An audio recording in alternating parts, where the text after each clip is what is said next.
Olá, bom dia, tudo bem? Hoje nós iremos estudar o nosso subtópico Atravessando o Mar Vermelho, que é justamente onde iremos aprender sobre o tema central, porque o tema central é a travessia do Mar Vermelho, que tem a seguinte afirmação em Êxodo capítulo 14, versículo 13 e 14, quando Moisés disse o seguinte: Moisés, porém, respondeu ao povo: Não tenham medo, fiquem firmes e vejam o livramento que o Senhor lhes fará no dia de hoje, porque vocês nunca mais verão esses egípcios que hoje vocês estão vendo. O Senhor lutará por vocês. Fiquem calmos. Santo e eterno Deus, amado Pai, em nome de Jesus Cristo, neste momento, és bem-vindo aqui, Espírito Santo. Direciona esse estudo em nome de Jesus Cristo, coloca aqui as palavras na minha boca, que o Senhor quer que fale, e nos abre aqui o entendimento, nos dá o entendimento para que possamos compreender todos os sinais, milagres e maravilhas que o Senhor fez no passado, mas que a gente não venha nos esquecer que o Senhor continua conosco nesse tempo presente, conduzindo todas as coisas até o dia da volta de Jesus Cristo. Em nome de Jesus Cristo. Amém. Atravessando o Mar Vermelho. Leia Êxodo capítulo 13, versículos 17 até versículo 22, e depois leia Êxodo capítulo 14, versículo de 1 até 22, e responda o seguinte: Como Deus guiou os israelitas quando eles deixaram o Egito, e o que aconteceu depois? Eu não vou responder como eu sempre falo, né? Mas até para poder exercitarmos aí a nossa mente e termos a curiosidade de pesquisar, porque nós temos que ser pesquisadores da palavra. Porque Deus disse que quanto mais a gente vai ali buscando, mais a gente aprende e cresce no conhecimento e na graça de Jesus Cristo. Então, eu sempre falo nesse período que Deus organizou tudo antes da saída do povo israelita ali do Egito. Então, seguindo as instruções de Deus, Moisés e os israelitas deixaram o Egito como um exército bem organizado. Ou seja, eu vou trazer duas expressões que está aqui na lição para que vocês tenham uma maior compreensão. Em hebraico, exército ou hoste significa tisabá. Tisabá é uma expressão hebraica que traduzindo significa hostes ou exército. Lá em Êxodo 6, capítulo 26, vocês vão encontrar a expressão hostes. Êxodo capítulo 7, versículo 4. Êxodo capítulo 12, versículo 17. Êxodo capítulo 14, versículo 19 e 20. Vocês vão achar. E fazendo ali uma comparação com Êxodo capítulo 13, versículo 18, também vocês vão encontrar sobre acampamento e divisão, porque no hebraico a expressão Hané significa acampamento ou divisão. Quando Moisés dividiu ali o povo, eles foram divididos por tribos. Isso vocês vão ver lá na frente. As tribos faziam uma referência às 12 tribos de Israel, que é os filhos de Jacó. Cada filho de Jacó tem ali na tribo o seu nome. Então, futuramente, vocês vão entender. Se vocês fizerem um ano bíblico, como eu falei no estudo, de ler a Bíblia, um capítulo por dia ali, conforme vocês conseguem, um pouquinho, vocês vão chegar sobre os 12, vão ler sobre os 12 filhos de Jacó. Então, eles foram divididos em unidades e chamavam como exército. Durante aquele período que Moisés conduziu o pessoal pelo deserto, Deus, além de realizar o milagre de fazer com que abrir um caminho, colocou o mar de um lado e o mar do outro e fez um caminho de terra para que o povo passasse. Deus também teve um cuidado para que eles não entrassem em conflito com o povo filisteu. Ou seja, os filisteus eram inimigos do povo de Deus e eles eram homens poderosos e sabiam guerrear e fortemente armados. Como é que a gente vai saber essa expressão? Eu vou mostrar aqui o Êxodo, está no capítulo 13, versículos 17 e 18, que diz assim, ó. Em vez de seguirem pelo caminho direto para Canaã, o qual passa através do país dos filisteus, o Senhor determinou a sua rota para o sul, em direção às praias do Mar Vermelho. Porque Deus disse para que porventura o povo não se arrependa, vindo a guerra e queira voltar para o Egito. Se tivessem tentado passar pela Filístia, seu prosseguimento teria sido abastado, pois os filisteus, considerando-o como escravos escapados aos seus senhores, não teria hesitação em mover-lhes a guerra. Os israelitas estavam mal preparados para o encontro com aquele povo poderoso e aguerrido. Tinham pouco conhecimento de Deus e pequena fé nele. A fé aqui nele significa pouca fé, pequena fé em Deus. E ter-se-ia aterrorizado e desanimado. Estavam desarmados e não tinham o costume de guerrear. Seu espírito estava deprimido pelo longo cativeiro e sentiam-se embaraçados pelas mulheres e crianças, ovelhas e gado. Guiando-os pelo caminho do Mar Vermelho, o Senhor revelou-se como um Deus de compaixão, bem como um Deus de discernimento. Então, o povo de Israel, por eles terem ficado ali 430 anos escravizados, o que é que os escravos fazem, gente? Trabalham o tempo todo, de manhã, meio-dia e de noite, não tem sossego.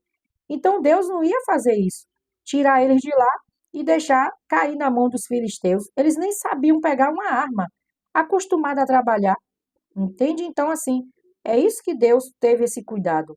Deus não fará nada hoje, no século XXI, que venha aí trazer dano para as pessoas. Pelo contrário, Deus está conduzindo todas as coisas. A gente está vendo, nós estamos acompanhando o desenrolar das coisas e Deus está no controle de todas as coisas. As situações podem nos pode demonstrar que nada está dando certo, mas está dando certo sim, porque Deus está no controle das coisas. Depende do ponto de vista que nós estamos encarando. Se eu estou lendo a Bíblia todo dia, que tem as melhores notícias, eu vou ter sempre ali palavras de. Vou estar animada, estarei animada para tudo. Porque quando a gente pega a Bíblia para ler, é a bússola, é a carta de Deus falando conosco para que possamos nos preparar para a breve volta de Jesus. Uma coisa que a gente percebe também no Êxodo, capítulo 13, versículo 19, diz assim, ó: José cria que Deus visitaria Israel no Egito e os levaria para a terra prometida como havia jurado. Ele pediu que seus ossos fossem levados. Então, esse detalhe revela o cumprimento da fé que José teve nas promessas de Deus. Ele jamais perdeu de vista a terra prometida, mesmo vivendo no esplendor do Egito. Ele foi governador do Egito, não no período, aqui nesse período que Moisés estava coordenando ali todas as coisas, porque como disse que ele ia levar os ossos, né? Moisés levou consigo também os ossos de José. Êxodo capítulo 13, versículo 19. E lá no livro de Gênesis, capítulo 50, versículo 24 e 25, a gente vê ali quando ele solenemente, José, falou isso para as pessoas, sobre que ele estava aguardando as promessas de Deus se cumprir. Então, na chegada a Canaã, os ossos de José foram sepultados em Siquém. A gente vai encontrar essa afirmação em Josué, capítulo 24, versículo 32. Eu quero trazer também uma outra afirmação em Êxodo, capítulo 14, 11, quando o pessoal, os israelitas, eles ficaram apavorados quando viu Faraó e o seu exército, porque nós sabemos que Faraó não havia se convertido e também ele nunca se arrependeu. porque ele foi atrás do povo. Depois que ele deixou o povo ir, ele ainda foi lá perseguir as pessoas. E olha o que aconteceu com os israelitas. Eles dizendo para Moisés: será que foi por não haver sepulturas no Egito que você nos tirou de lá, para que morramos neste deserto? O que foi que você fez conosco, tirando-nos do Egito? Então, essa foi a pergunta para eles. É como eu falei para vocês, não é fácil. Não foi fácil para Moisés estar ali o tempo todo com aquele povo, coordenando, orientando. Um falava de cá, outro falava de cá, mas eram várias vozes falando o tempo todo ali com Moisés, murmurando. Mas Moisés, ele só ouvia e atendia uma única voz, a de Deus. Então, que sejamos como Moisés, que a gente, mesmo em meio às vozes, às coisas que nós estamos ouvindo, vendo na televisão, acompanhando pelas notícias, no rádio, nos meios de comunicações, que a Bíblia seja a voz, a próprio Deus falando conosco e que a gente ouça essas palavras, porque a Bíblia é Deus falando conosco. Não só de pão viverá o homem, mas de toda a palavra que procede, que sai da boca de Deus. Então, que possamos ouvir a voz de Deus como Moisés assim o fez. Eu quero trazer uma outra situação que faz uma referência a Jesus Cristo sobre um decreto que Faraó determinou, mas Sifrá e Puá, as parteiras ali da época, não cumpriu e por isso elas foram bem abençoadas por Deus, elas foram prósperas. Eu vou pegar aqui o texto, não vou ler todo, eu vou trazer só um trechozinho que diz o seguinte: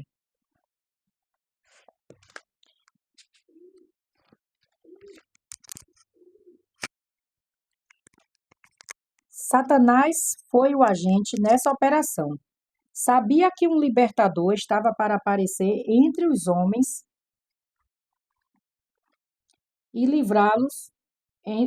Sabia que o libertador estava para aparecer entre os hebreus para resgatá-los da opressão. Imaginava que se pudesse levar o rei a destruir os meninos recém-nascidos, o propósito de Deus seria anulado. As mulheres temiam a Deus e não fizeram como o rei do Egito lhes ordenou e salvaram a vida dos meninos. Quando o rei do Egito foi informado de que seu mandado não for obedecida, ficou furioso. Então tornou sua ordem mais urgente e extensiva. Conclamou o povo a manter uma rigorosa vigilância, dizendo: quando vocês servirem de parteira às mulheres hebreias, verifique se é menino ou menina. Se for menino, matem. Se for menina, deixe viver. Em Êxodo, capítulo 1, 16, a gente encontra essa afirmação. Mas quando a gente pega Êxodo, capítulo 1, a partir do versículo 15 até o versículo 22, deixa eu ver se é isso mesmo, para eu não passar. A partir do versículo 15 até o versículo 22, vamos ter aqui as parteiras desobedecem a Faraó. Por que Faraó fez esse decreto? Porque como eles eram adoradores de outros deuses, o povo de Israel era um povo muito numerosos, mesmo eles estando ali confinados, escravizados, as mulheres tinham filhos, eram prósperas. Eles não eram numerosos como o povo de Deus, como os israelitas. Então isso incomodou o rei. Mas quem estava por trás e quem está por trás de toda a perseguição a um cristão? Satanás. Satanás, vocês sabem, é o inimigo de nossas almas. Ele não quer que nós nos aproximemos de Deus. Ele não quer que a gente vá para o céu. Então, o que ele puder fazer para que uma pessoa, quando morrer, não morra salvo, ele vai fazer. Ele tem ceifado vidas, principalmente as vidas de jovens e adultos, mas jovens também. Nós sabemos que, estatisticamente falando, todos os países, principalmente o Brasil, é um país de idosos, os jovens estão morrendo muito cedo. Então, assim, muitas dessas vidas que estão sendo ceifadas, Satanás está por trás. Então, ele veio, João, no livro de João diz que ele veio, Satanás veio para matar, roubar e destruir. Então, o que ele puder fazer, ele vai fazer. Tem uma outra afirmação que eu quero trazer aqui, uma afirmação não, uma referência sobre esse decreto. Jesus, gente, também quando nasceu, ele enfrentou um decreto de morte. Satanás também queria que Jesus morresse, para que o propósito de Deus não se cumprisse. Lá em Mateus capítulo 2, versículos 13, 14 e 15, nos traz também esse decreto. Já foi um outro rei, Herodes, a fuga para o Egito. Tendo eles partido, eis que reapareceu um anjo do Senhor a José em sonho e disse: Dispõe-te, toma o menino e sua mãe, foge para o Egito e permanece lá até que eu te avise, porque Herodes há de procurar o menino para matar.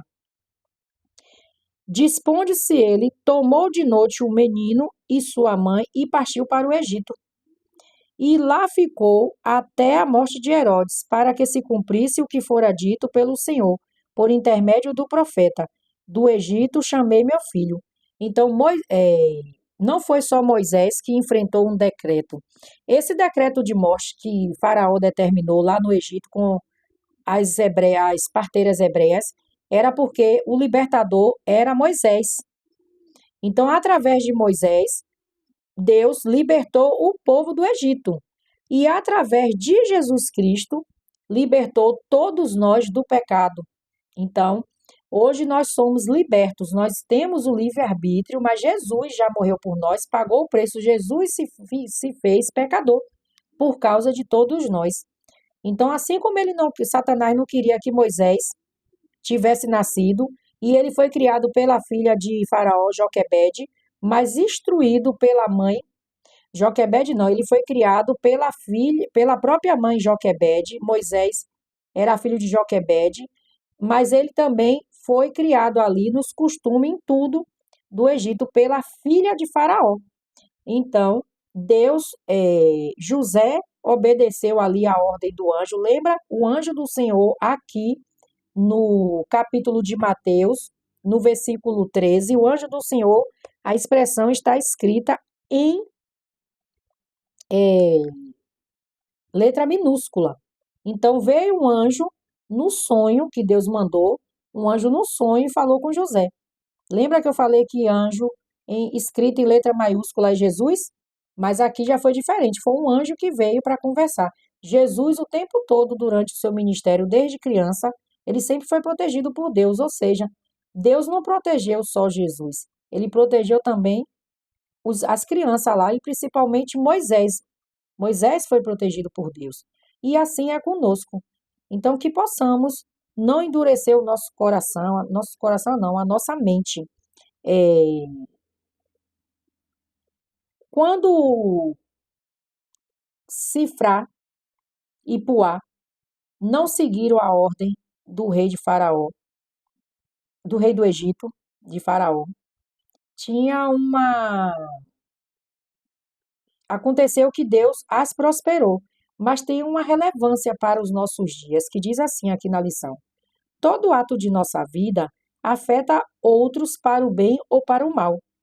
Nossa influência tende a elevar, ou seja, exaltar uma pessoa, colocar para cima ou rebaixar. Ela é experimentada, posta em prática em maior ou menor escala, reproduzida para outros.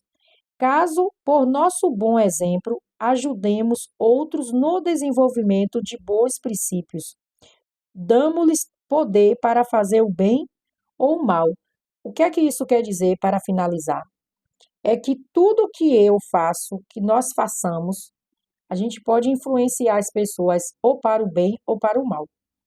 Então, eu costumo dizer que eu não quero ser influência digital, não quero ser famosa, e se for para influenciar, eu quero influenciar as pessoas para Jesus, influenciar para que as pessoas leiam a Bíblia, desenvolva o seu relacionamento com Deus através da leitura da Bíblia, da oração, frequentando uma igreja Ser membro de uma igreja não é salvação.